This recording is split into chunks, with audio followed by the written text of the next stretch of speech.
আসসালামু আলাইকুম। চলে আসলাম সেই ভাইরাল কলার চিপস নিয়ে। ঘরে বসে বানাতে পারেন সুস্বাদু মজাদার কাঁচা কলার চিপস। জীবনে যে কোনো দিন খাননি সেও বুঝতে পারবেন না যে এটা কি খাচ্ছেন, মনে হবে একবারে দোকানের থেকে কিনে নিয়ে আসা। ঘরে বসে যখন এত সুস্বাদু মজাদার চিপস বানানো যায়, কেন আমরা দোকানের ভেজাল কিনে খাবো বলেন তো? চলেন রেসিপি শুরু করা যাক। আপু প্রথমে ছুরি পরিষ্কার করে নিয়েছে, তারপরে দুইটা লেবু কেটে নিচ্ছে, আর এই পাশে দুইটা গামলায় পানি নেওয়া হয়েছে। 1 লিটার করে দুইটা গামলায় 2 লিটার পানি নেওয়া হয়েছে। একটা গামলার ভিতরে দিয়ে দেওয়া হলো লেবু চিপে, আর একটা গামলায় দিয়ে দেওয়া হচ্ছে হলুদ গুঁড়ো। তারপরে আপু আমাদের কলা কাটার নিয়মগুলো দেখাই দিচ্ছে। কলাটা 2 মাথা কেটে নিয়ে এমনভাবে কাটতে হবে খোসাটা যেন কলার গায়ে দাগ না লাগে, তাহলে কিন্তু কলা কুচি করার সময় কলাগুলো ভেঙে যাবে। সুন্দর করে আপু কলাটা কেটে দেখাচ্ছে। কৃষি বিপণন অধিদপ্তর পাটনার DAM অঙ্গ কৃষি ব্যবসায় তরুণ এবং নারী উদ্যোক্তার জন্য 12 দিন ব্যাপী অন্তর্জাত প্রশিক্ষণ আয়োজনে prism agro and food Jessore. এখানে আমাদের খাদ্য প্রসেসিং থেকে শুরু করে অনেক কিছুর রেসিপিও শেখানো হবে, যেমন কলার চিপস, আলুর চিপস, কাঁঠালের চিপস, কাঁচা আমের চিপস, কাঁঠালের আচার, করলার আচার, বেগুনের আচার, সবজির আচার হরেক রকমের। তারপরে আপু কলাগুলো পাতলা পাতলা করে কেটে নিচ্ছে, এটা চাইলে আপনারা বটি দিয়েও কাটতে পারেন। তারপরে প্রথমে দিয়ে দিল লেবু পানির ভিতরে 10 মিনিট ভিজানো থাকবে, যাতে কলার কষগুলো সুন্দরভাবে বের হয়ে যায়। তারপরে লেবু পানি থেকে উঠাইয়ে দিতে হবে হলুদ পানির মধ্যে, হলুদ পানির ভিতরেও 10 মিনিট থাকবে। তারপরে সুন্দর করে পানিটা ঝরাই নিতে হবে, এমন একটা পাত্রে, ছিদ্রওয়ালা পাত্রে উঠাতে হবে যেন পানিগুলো সুন্দরভাবে ঝরে যায়। আজকের ভিডিওটা তাদের জন্য যারা ভাবতেই পারে না যে আলু ছাড়াও চিপস হয়। আলু ছাড়াও চিপস হয় এবং মজাদার চিপস হয়।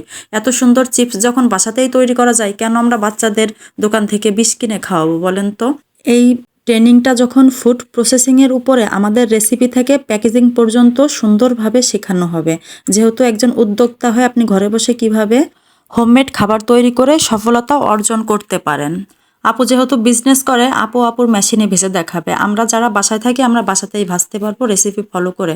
তারপর আপু মেশিনের ঢাকনাটা খুলে এখানে পরিমাণ মতো তেল দেওয়া হচ্ছে। এখানে 15 লিটার তেল দেওয়া হচ্ছে। তেলটা নষ্ট হবে না এবং তেলটা পুড়বেও না। এই তেলে আপনি অনেক কিছু ফ্রাই করতে পারবেন এবং তেলটা শুকাবেও না। এই জন্য মেশিনে 15 লিটার তেল দিতে হবে। 1 কেজি ওজনের কোনো কিছু ভাজতে গেলে 1 কেজির উপরে যখন হবে তখনই আপনাকে 15 লিটার তেল দিতে হবে।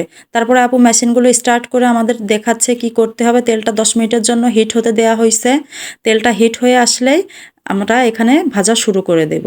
আমরা বাসায়ও যদি কোনো কিছু ফ্রাই করি তাহলেও তো আমাদের বেশি করে তেল দেওয়া লাগে। ডুবো তেলে যদি কোনো জিনিস ফ্রাই না করা হয় তাহলে তো জিনিসটা মুচমুচে হয় না, কালারও সুন্দর আসে না। এই জন্য বেশি করে তেল দিয়ে ভাজতে হবে। আমরা ভাজার আগে একবার ওজন দিয়ে নেব, এখানে কতটুকু পরিমাণের কলা আছে ওজনটা দিয়ে আমরা ভাজবো। আমরা ভাজার পরেও আবার ওজন দিয়ে নিব। এখানে প্রায় 1 কেজি 500 গ্রামের মতো কলা আছে। আমরা এটা এখন তেল মেশিনের ভিতরে দিয়ে দিচ্ছে, আপুও দিয়ে দিল। এখন মেশিনের ঢাকনা বন্ধ করে দেওয়া হবে। এখানে টাইম সেট করে দেওয়া যায়, মেশিনের টাইমও সেট করে দেওয়া হবে। মেশিনটা একদম আমার কাছে মনে হলো প্রেসার কুকার এর মতো দেখতে। আর উপরে এই যে হ্যান্ডেলটা, ওটা ঘোরালে খুন্তির কাজ করবে। তারপরে উপরে নাটগুলো ভালোভাবে টাইট করে দিতে হবে, আর বারবার এই হ্যান্ডেলটা ধরে নাড়াতে হবে, না হলে ভিতরে পুড়ে যাইতে পারে। তারপরে আপু পাশে আরেকটা বাষ্প বের হওয়ার মেশিন আছে, সেটা অন করে দিল, কারণ এটা দিয়ে কোনো বাষ্প বের হওয়ার সিস্টেম নাই, ওটার সাথে এই মেশিনটাই যুক্ত। কত সিস্টেম, আমরা কত সুন্দর ডিজিটাল যুগে বাস করি, মেশিনের সাহায্যে সব কিছু হয়ে যাচ্ছে। আর এটাই যে অনবরত নাড়তে হবে যাতে সুন্দর করে ভাজা হয়, সব জায়গায় ভাজা লাগে। এই যে আমরা 14 মিনিট সেট করে দিছি, আমাদের চিপস হইতে 14 মিনিট টাইম লাগবে। এখানে এই যে মেশিনের নাম, যদি কারো প্রয়োজন হয় এই যে নামটাও আমি ভিডিও করে নিছি। আমাদের সিগন্যাল দিয়ে দিয়েছে 14 মিনিট হয়ে গেছে, আমাদের চিপস কমপ্লিট ভাজা। এখন আপু মেশিনটা বন্ধ করে দিচ্ছে। এখন আমরা নাটগুলো খুলে চিপসগুলো দেখার পালা যে কেমন সুন্দর ভাজা হলো। আমি লাইফে ফার্স্ট এইভাবে চিপস ভাজা দেখতেছি এবং শিখতেছি। তারপরে এই যে ভাজা কমপ্লিট, 2 পাশে যে হ্যান্ডেলওয়ালা ওই ঝাঁঝরিটা উঠাই নেবে, তেল ছেঁকে চলে যাচ্ছে নিচে। কত সিস্টেম, কত কিছু, এক বিন্দু তেল নষ্ট হবে না আর এর সাথে লেগে থাকবে না। এই যে পাশে রাইস কুকারের মতো একটা মেশিন দেখতে পাচ্ছেন, এর ঢাকনা খুলে ওই ঝাঁঝরিওয়ালা বালতিটা এর ভিতরে দিয়ে দেওয়া হয়েছে তেল ছেঁকে নেওয়ার জন্য। এই যে ফুটফুট করে তেল আলাদা হয়ে যাচ্ছে, চিপসের গায়ে এক বিন্দু তেল থাকবে না। এই যে 2 মিনিট ওই মেশিনের ভিতরে রাখার পর চিপসগুলো তুলে নেওয়া হচ্ছে, একদম শুকনো ঝরঝরা হয়ে গেছে, একটার সাথে একটা লাগা নেই। তারপর আমরা কিছু আলু কেটে নিয়েছিলাম, সেম প্রসেসে আলুগুলোও ভেজে নেওয়া হচ্ছে।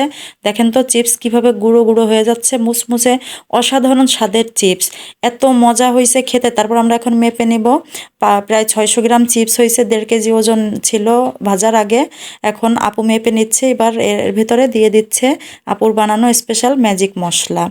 এই মশলাটা তো আপনারা বাসায় সবাই বানাতে পারেন কম বেশি, চাইলে কিনেও নিতে পারেন। তারপরে হালকা করে মশলা মাখিয়ে নেওয়া হচ্ছে। এখন আমরা সবাই এটা খাবো, টেস্ট করব এবং আপনাদের রিভিউ দেব। চিপস তো ভাজা কমপ্লিট, এখন প্যাকেজিং শিখতে হবে। এই যে ভাইয়া আবার এখন আমাদের প্যাকেজিং শিখাবে। সবাই এই যে ব্যানানা চিপসের প্যাকেট হাতে নিয়ে দাঁড়ায় আছে।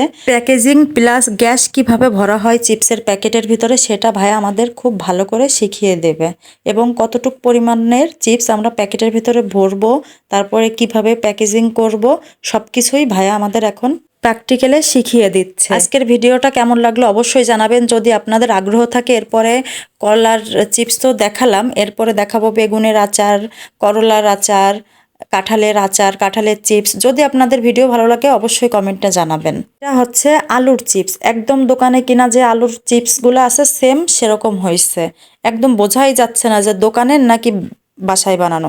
তারপর আমরা 35 গ্রাম করে প্যাকেটে ভরে ওজন দিয়ে মুখ লাগাই দিচ্ছে ভাইয়া, সেভাবে শিখতেছে সবাই কিভাবে গ্যাস দিতে হয়, কিভাবে প্যাকেট আটকাতে হয়, একজন করে শিখে নিচ্ছে। তারপর আমাদের টি ব্রেক, টি টাইম হয়ে গেল, আপু আবার আমাদের নাস্তার সাথে চিপস দিয়ে দিচ্ছে, সবাই টেস্ট করতেছে। আর বাসায় আমি আবার 1 প্যাকেট নিয়ে আসছিলাম আমার ছেলের জন্য, সে খুব পছন্দ করে চিপস। সে তো খেয়ে বলতেছে, মা এত মজার চিপস, তুমি তো বানানো শিখে গেছো, আমাদের আর দোকান থেকে কেনা লাগবে না। আজকে তাহলে চলে যাচ্ছি, দেখা হবে পরের ভিডিওতে। ধন্যবাদ।